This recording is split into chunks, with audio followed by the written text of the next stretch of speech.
reason I said it's more likely, in my belief, it's more likely that Iowa will lose out than win out. And I'm certainly not predicting that they're going to lose out, but it's more likely that that would happen, is because, Mark, my experience in sports, especially Iowa sports, and you can comment on this as well on a macro level, but it just appears to me, it seems to me that trends or averages, probabilities, they tend to even out and return to the norm or return to the mean, as I said last night.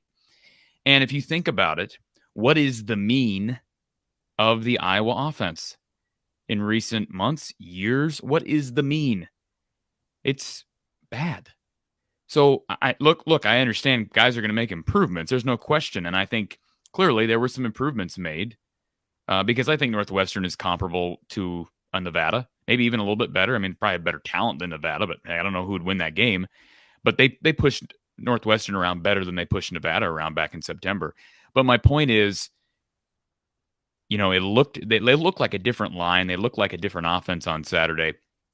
I tend to think that things tend to even out and return to the mean, and you hope there's substantial improvement, but it's not I don't think it's going to be nearly as drastic as it appeared on Saturday. And that's not stating the obvious. Everybody knows Northwestern's 1-7. That's a train wreck of a football team right now, Mark. I don't know what happened to them, and I don't know what's going on in that program. But it's a weird situation after beating Nebraska the first week and then losing to FCS and MAC teams and getting blown out to, the worst offense in the country. So I don't know about Northwestern, but the point is Saturday is going to be very, very interesting. It's going to be just a very interesting game. And not even like the storylines with Tyrone Tracy and Charlie Jones. Sure, those are interesting. The players today at Iowa, interviews I listened to made it sound like they've been kind of looking forward to this game for 6 months or so, or whenever Charlie announced his transfer intentions. And that makes sense. I mean, they had this game marked, but you don't normally hear that out of Iowa players' mouths, right? Every game is that, this is the most important game on the schedule, and the next game is the most important game on the schedule. So it's going to be an interesting game. Purdue gets into the backfield at a lot higher rate than Northwestern does. There's no question about it. Petrus has proven he needs everything around him to be working. I think can we agree on that, Mark? He needs a run game, he needs pass pro, and he needs receivers that don't drop the ball. And on Saturday, all those things happened. But I just don't have confidence that all of a sudden all those things clicked and our problems are resolved. And the other battle that Iowa fans, and this is not me speaking on this, I've heard other Iowa fans make this comment to me on a number of occasions these last 2 weeks. There's Iowa fans that are torn because they want to see Iowa do well, but they feel like if Iowa wins 3 of these last 4 games, and let's keep in mind that Wisconsin, even though they've kind of recovered since firing Christ, they're down. Nebraska is Nebraska. They've got a good chance at winning 2 of the last 4 games. You could maybe get 3 of the last 4. And if you get 3 of the last 4, all of a sudden you're 7-5. You win a bowl game, you're 8-5. And some fans have asked me, Corey, is that enough to enable Kirk to keep Brian on? And that's the problem that we're facing right now as a fan base. It's what it is. And some fans will say, well, how dare you even suggest that you should root against your team? And I'm not suggesting that. But Mark, you're nodding. You understand exactly where I'm coming from with this. Well, I would respond that wouldn't be enough with the offense continuing to underperform, even the 8-5 record, if I wasn't aware of the way Kirk Ferentzs responds to those questions about the lack of productivity on the offensive side, that a win total justifies the lack of offense. So if they can get to 8-5, then he may dismiss the issues on offense to say, hey, we were hot down the stretch. We finished at 8-5 when we were 3-4 at one point. We will hear 5 out of 6 out of his mouth a number of times at any possible opportunity to justify the offense being ranked, maybe surging up the statistical ranks to number 124 in the nation, let's say. And they're up to 129 now, for the record. This is the highest they've been all year. They're 129 ahead of the likes of the New Mexico Lobos and the Minutemen of UMass. So I'm just telling you, the sample size is too big for them to make a big jump. If they had I mean, even if they played like they did Saturday, the rest of the games, despite the fact that these are much better opponents down the pipeline, yeah, what is the growth? I mean, potential for growth? Could they get into the inside of 110? I think that'd be hard to do. So either way, we're looking at 100 plus offense again, and likely 115, 120 plus offense. So, but you're right. Last year it was dismissed. Last year the offensive ineptitude was dismissed because, hey, as Kirk Ferentzs, I don't know if you're aware, Mark, but we won 10 games last year. So there's a reason why fans feel this way, and I don't know. It's just an intriguing game Saturday. I'm looking forward to it, and I'll be there. I'll be in Ross 8 on Saturday. So I'm just intrigued all around to see Charlie Jones, to see Tracy, and to see what Petras does on the road. The manner in which he restated the Kirk Ferentz comment to the one media member who asked that question made me, without other obligations and so forth, want to travel out to Iowa just for a news conference, just to show up at a news conference and ask a few questions. I don't want this to happen, but Iowa fans, we've talked about their loyalty, and so many fans have been upset. But just based on this one win Saturday, and there are still plenty of people who are obviously not happy, and nor should they be, based on a win over a 1-7 football team. But I just know how loyal Iowa fans are, and a lot of Iowa fans seem to think in the same terms that Kirk Ferentz thinks. So if they do win 3 of their last 4, whether it's a conscious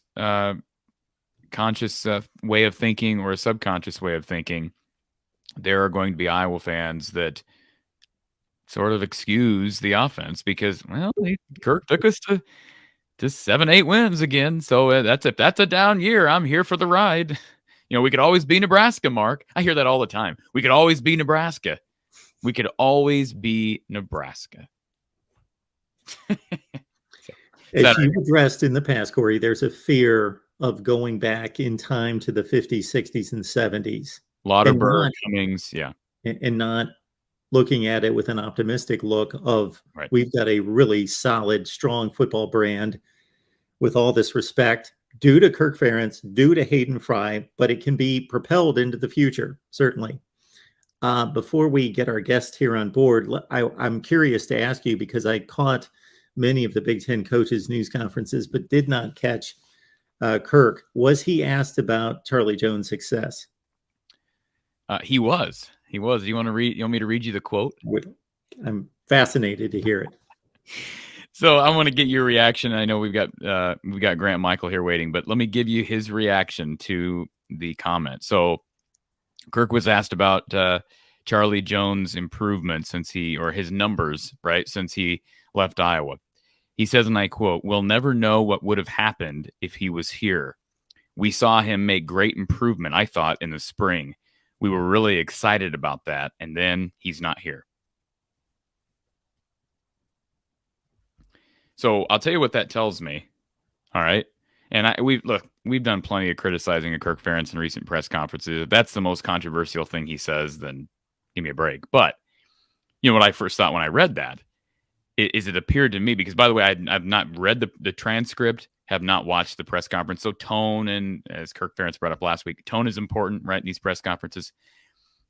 But what I thought when I heard that was, so the narrative that Kirk might kind of be trying to push with this is, okay, Charlie Jones' success at Purdue this year is not a result of Purdue's system being better. It's simply a result of, we never got to see the 2022 version of Charlie Jones, right? You know what I'm saying? Like, he made the improvement here. We developed him in spring ball, and unfortunately, he chose to leave early, so we'll never know what he...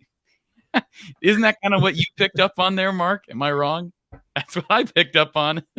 Of course, he knows better than that, but that's something that I'm sure he feels comfortable with the status that he has and with the football knowledge to be able to pass that on and know that he's most likely not going to be challenged on that point. And you can't, I mean, listen, I'll be honest, we can't say definitively that Charlie did not make a big jump in the spring. But Don Patterson's one who made it very clear how he felt about Charlie Jones last year and felt that Charlie Jones was underutilized and was reliable catching passes, was probably the most reliable had the most reliable hands on the team, was the fastest receiver on the team, was the best deep threat on the team. So he was underutilized last year. I don't buy the fact that somehow Iowa developed him into some phenom that now Jeff Brom is just somehow feeding off of. I think it's clear, given the reputations of both schools, that Iowa has a hard time developing wide receiver talent. And Charlie understood that. He also understood that regardless of development, his game was not going to be highlighted at Iowa. And he said that. He's went on the record and said that he went to Purdue because of their style of play and the fact that they could highlight his strengths. So fascinating matchup this Saturday, because let's not forget, it is strength against strength. I mean, Purdue's offense versus Iowa's defense. So that's probably not going to be where the game is won, although it could be. I mean, David DeBell and I know Rondale Moore didn't do a ton against Iowa, but who's the guy the other day we were talking about? 2017. Our big-time Boiler guy is going to be able to tell us this. Grant will be able to remind me who the receiver was that they hit over and over and over again in that 2017 game. And I just looked this up during the post-game show on Saturday. Had a weird name. We'll get that from him in a minute. But my point is the defense has been burned. As kind of an outlier to the season, the defense has been burned a number of times. Not Terry Wright. I see that suggestion. Not Terry Wright. Anthony Mahungu. All right, there you go. Anthony Mahungu. I think he burned him for like $120 and like they threw like 5 or 6 deep shots in one drive to him, and I think Iowa deployed 3 different corners in one drive against him. And anyways, so they do have the ability to attack Iowa's defense. We understand that, but again, you watch that game from last year, and I know there's no George Karlaftis on this roster. Spencer Petras maybe played his worst game of the year against Purdue last year. Remember, Iowa was number 2 in the country when that game came calling to Kinnick.